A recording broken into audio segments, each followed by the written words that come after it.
Hello and welcome back to a Remy's Role-Playing Realm video. Thanks so much for being here. If you're new around here, make sure to get subscribed for all the best D&D tips, and you can also take these tips into other games besides D&D. Any sort of tabletop RPG, I'll try to help you get better at any of those. Welcome, adventurers. Today we're diving into the realm of Dungeons and Dragons, where storytelling meets adventure. Grab your dice and prepare for some epic moments and maybe even a dragon or two. I'm your host, Remy Keene, and together we'll uncover the goal of a D&D session.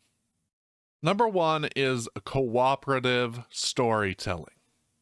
In Dungeons and Dragons, the goal is to create an epic adventure with your friends. That means everyone at the table gets to tell part of the story.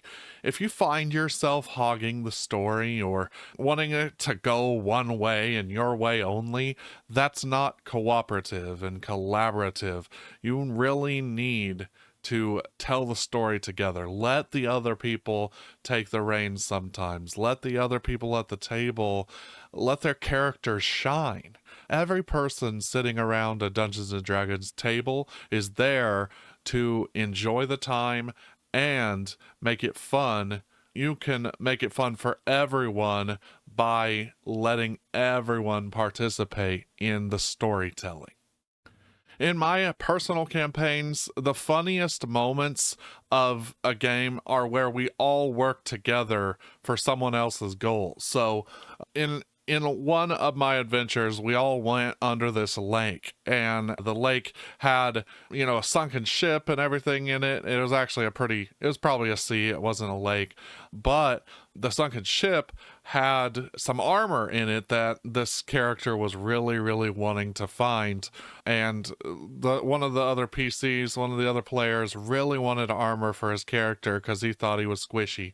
So we all worked together for him to really just benefit from the armor that was in the sunken ship. We had to face a monster and take it out, but ultimately we all worked together to let him shine and get that awesome piece of armor for his character. Number two, character development. Your character should start one way and end another, right? It's one of your best and probably not the easiest thing to do at a D&D table. It's crucial, though, that you use every plan and every part of your game to think about who is my character, what are their motivations, why, and where are we taking this journey? What is the story I'm telling about this person? Maybe they don't believe in themselves and they want to, they want to prove themselves. That's why they set out on this adventure.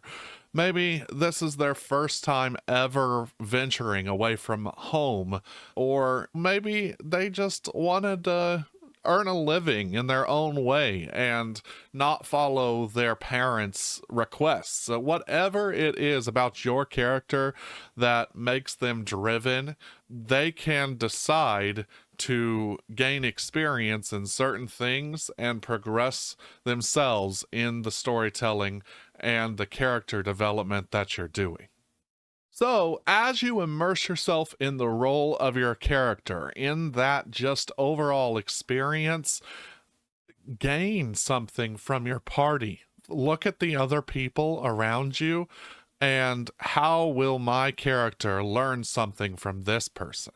And that's a great opportunity to bring in role playing, to bring in that cooperative storytelling that we talked about in part one, and bring it all together to develop your character to that next level. Because we know that you want your character to shine. We want your character to be awesome. That is how you do it.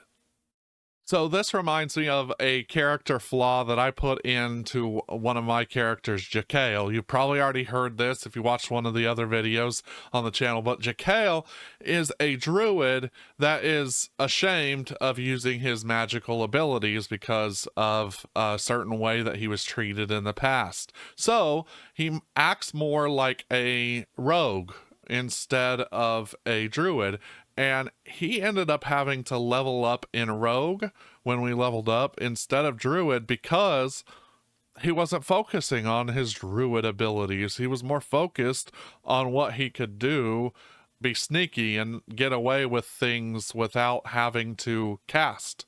So work something like that in to your story. Work a flaw in that's going to make your character even more awesome whenever you develop that and get to tell that story together.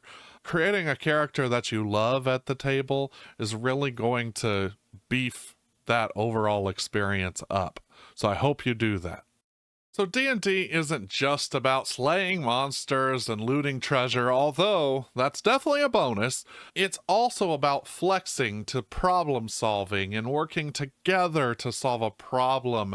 Whether it's deciphering a riddle or navigating a treacherous trap or figuring out a way over an acid pit, whatever it is, if it causes you work together, that's another part of fun your party gets to face. In those challenges, teamwork is huge. Teamwork and strategy. Here's where, if you're a DM, you have the opportunity to let your party be the hero, and maybe they're not going in the direction that you really want them to.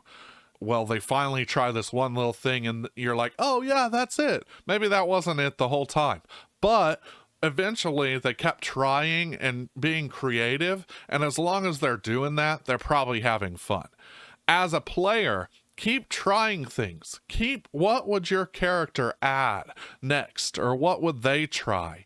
Think about how your character would maybe leverage some of the other parts of the party's abilities. Like, hey, you were a pirate. Do you know about ships? Or do you know about knots? Or do you know about whatever? Bring the other characters' backstories in and help that add to your problem solving. Whether your DM is making it you solving a puzzle, or a roll of a dice could help you get a hint, or you remember something you read, whatever it is, there's a way to make it fun, because ultimately it's your character that's solving the problem, not necessarily you. So think about that. Think about how you can strategize around that and bring everyone together to solve that problem the next time you face it. I'm going to bring video games up right here because I played the Zelda Water Temple forever, and that was a game where me and my brother would hand each other the controller like, I can't get past this, freaking help me. And then we would hand it back to the person. I'm like, I don't know. And you get stuck places, and then that's all of the fun, right? If you're stuck somewhere and then you think of something finally that gets you out of that situation, or you bring someone else into the mix, right? So make sure to include all of your party members. Make sure to include all of the stuff that you might have learned to go on this adventure, and be like, hey, can I make some sort of a memory check on maybe what I would have read about this, or like anything that would help me, and see if your DM can maybe throw you a bone if you feel real stuck. More than likely, if your DM's cool, he wants you to succeed, and he'll let you figure out a way around it if you give up. But don't give up so quick. Let the hard puzzle be hard, otherwise you won't get past it. I remember that water temple being so hard because it really was, because it really left that lasting impact on my brain to be like, I can't do this. I need someone's help. Or like there's other sections, other parts of it that just play into each other, and it's really awesome. So make sure you're cool with the challenging puzzles and how to approach them the next time, and just get better and better and better. Next, exploration and discovery. Remember, Dungeons and Dragons is also about exploration and discovery. Sometimes you're going to have to go into a mysterious cave and enchanted forests and delve into caverns unknown. Your venture into uncharted territories, you'll come across creatures and peoples and things that you never knew you would be able to come across. And that's kind of the beauty of Dungeons and Dragons. That's the awesome thing about it. Just be curious. Be curious to learn what your DM set up. It can lead to unforgettable memories, unforgettable loot, and, you know, anything else that would be fun to your character. So be ready to explore, be ready to try things. Okay, the DM has us in this room for a reason. What's the reason? You know, is it to just get through it, or is it to maybe possibly discover things? Like, I always think of the Final Fantasy VII game when it comes to this, because there's a point in the game where you can literally get one of the coolest characters involved in your party, wake him up from his slumber, or you don't. If you skip it, you weren't exploring, you weren't trying to figure out, like, is there anything I could touch in this room? If you don't know where to look, or you don't try to look, you never would find this character. And I just think it's so cool that even back then in a role-playing game, it was like, hey, if you don't take the chance and look up here, you're never going to find this person. They're not going to join your party. But Vincent Valentine was so worth it when you found him. And it was like, this is awesome. So make sure your exploratory or your exploration and your discovery is all there the next time you sit down to play a game of D&D. Next, enjoyment and engagement. Guys, we're here to enjoy this game. You're here to have fun and make friends and do awesome things. So it is definitely not the least on this list of things we're going over today. But let's not forget the main overall goal is to have an absolute blast. You better have fun. You better enjoy it. You better create a space where you're laughing, where you're imagining, where maybe you get a little bit emotional when a certain character dies or makes the wrong decision. So go ahead and unleash your inner hero into this world. Embrace silliness, embrace enjoyment in that moment. Some of the best times at your D&D table are going to be when everybody's actually role-playing and having a good time and really just getting into what they have to do.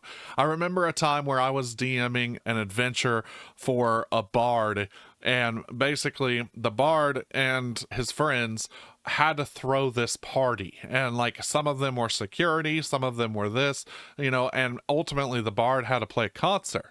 It doesn't matter if the bard's concert was good or not, because ultimately the one that hired him loved his music no matter what. Though he put on an awesome show and is freaking rocking, and everybody was like really into it and engaged, but every person was role-playing their character very well at the table. Every person was like, oh, I don't know what I'm going to try this. And, you know, you don't know what to do, but then you instantly go into something really cool. So make sure you're there to have lighthearted fun with each other. Don't take it too seriously. Realize it's just a game, but also enjoy the moments with your friends, because I'll probably remember that session forever, because it's one of my favorite times of playing D&D with my friends. And I'll always remember it. There's the goals of your next D&D session. Make sure to be cooperative. Make sure to develop your characters, solve problems, explore, and most importantly, have a freaking fantastic time. D&D offers a unique experience that most other games can't. Any tabletop RPG does. So get in there, go have fun, and make sure that if you enjoyed this video, like it, comment, subscribe, and watch another video on the channel. It really supports the channel and everything we do. Now, if you want to be a little bit better of a player and maybe you need some more tips, click the video on your screen now. Thanks. Have a great day.